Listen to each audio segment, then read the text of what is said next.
Christy from Christy's Beautiful Life, and I'm here for Lift and Sketch. We're finally back with our first episode from my little hiatus after having Nora.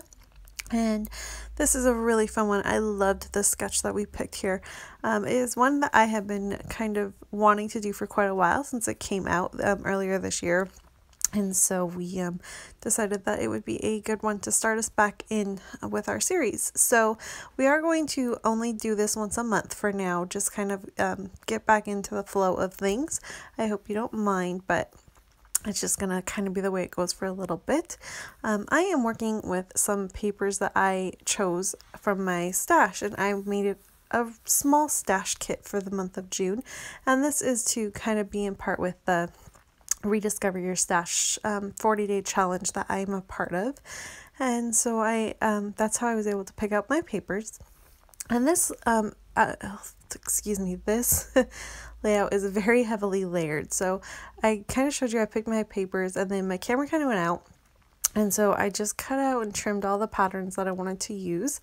And then I also took some Stampin' Up! Ink, and I actually inked all of my papers. This is something I have not done in a very, very long time. So that was kind of fun.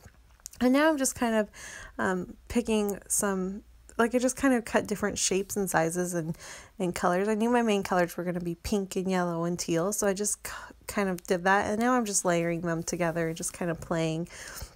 I really love the way this looks. And I had fun. I also added a little touch of black here and there to kind of help pop a few different things. And it's a very busy layout, but I still, in the end, am loving the way it turned out. Originally, I'm thinking here, I'm going to just do all these fun layers. And I like the white, but it's a little too, I wasn't really sure how to do too much more decorating to it. So I'm thinking, you can see my fingers kind of going here. And I'm like, okay, well, maybe just a neat little border would work. So I'm going to trim this piece of Cartabella. This is one of my all-time favorite papers ever. It is from the Wildflower collection, which is it's a much older line. And I've kind of been hoarding this piece of paper, but I have used it, so I'm really proud of myself. And I have this little sliver left of it. But I'm going to use the floral because it was my favorite design of the whole collection, and I kind of had been hoarding it and didn't want to use it because it was so pretty. And I was thinking to cut out the florals, but I didn't actually do that. So, but that's okay. I still get the hints that I'm wanting. And then I'm going to also take just a little strip of the B side of it, which is the really pretty purple plaid paper. And that is going to be kind of just a layering piece that I'm going to tear here. And so it's going to have a two-sided border and then also just a little strip of this for a pop of fun play off on the side. Now I'm liking it, thinking it's going to work really well with the white, but then I just keep looking at it thinking it's just a little too stark. And I don't want this layout to be stark. These photos were taken one day, and Jackson, I put Nora on her playmat, and Jackson just wanted to play with her, and it was so cute and so sweet. And the whole day, all he wanted to do was be with his sister. And so it's a sweet thing, and there's warm feelings towards it. So to me, a layout that was a little stark white like that, it just wasn't kind of representing the feeling I was wanting. So I'm thinking that this beautiful heart paper, this is from a paper pad stack that I got from Michael's, like a Hot Buy or something. And it has these beautiful rose gold hearts. And I'm like, okay, that's going to help soften it up a little bit here. So I'm going to put all my layers back on, all my gazillion layers that I created, put them back on, and I'm looking, but now it's like way too busy. My eye doesn't even know where to go when I look at that. It's just too much. So, but I'm like, well, I don't know. Let's see what happens. So instead I decide what I'm going to do here is I'm going to get all my layers down. I do place some fun foam on some of my backs of the paper to kind of help stand them up a little bit. And I'm not going to show you all of my taping because you all know how to tape layers on. But the fun foam, just that little layer of pop there really helped kind of offset the photos a little. And I guess I probably could have kept it with this heart paper if I really wanted to. I probably could have found a way to work around it.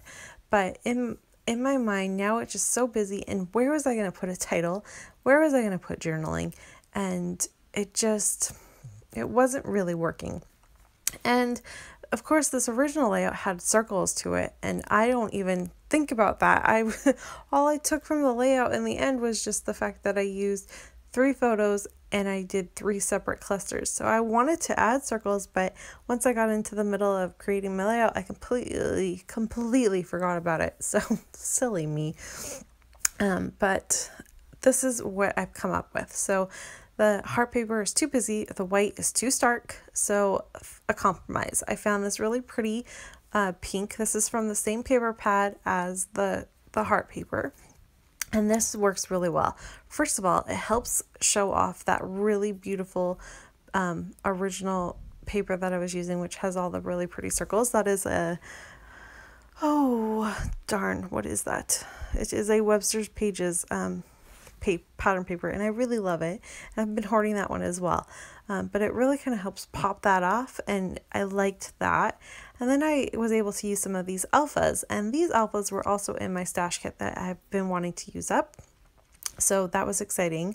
And then I pulled from another collection of alphas that I have on my desk that my goal is to get through them by the end of June, and then they'll roll over. I won't get through all of them, but my goal is to use them up first before I go to my newer stuff.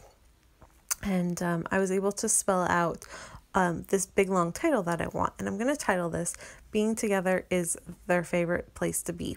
And it worked really well because it's a longer title, and I kind of play it off of the so being together is at the top, and then favorite place to be is going to be at the bottom of this photo. And it just worked really well. It kind of helped flow through the layout, and your eye kind of reads that, sees the first photo, skims over to the other side, and sees the other 2 photos. So I really, really love the way that worked. And then in the end, I add just a few embellishments that you'll see with the, I do a little bit. You can see I'm adding this gold frame and stuff like that, but then my camera, I think I'm done, and then I keep looking at it and add a few things off camera and didn't record that, but you'll see it in the final photo. So the reason for the frame, I did that because I'm using, you can see within my title now, I have this really shiny gold in my title with the word being and place, and it works fine, but it just needed another pop of gold somewhere, so I just decided to use that as the frame. And I tucked it underneath a couple layers of the photo, so it wasn't really noticeable, but it's still there, that it helps your eye kind of move around the page and not only see those 2 stark gold, it also sees the little bit around the photo as well. To me, that it's the visual triangle that I try to create with everything, but it really helps it not to look really weird that there's just 2 really stark gold pieces on my layout. So that was really neat. I end up doing, you can see here I'm cutting, thinking I'm going to do my journaling on this. I do write it out, but I do not like the way that it looks. It's just, I don't know, it just didn't work. So instead I'm going to write some journaling, and I'm just going to end up, it's going to be hidden journaling, and where it's hiding when you see the photo is where the arrow is pointing. That's where it's just a paperclip clip to that and holding my layout. So that is going to do it for me today. Thanks everyone so much for watching.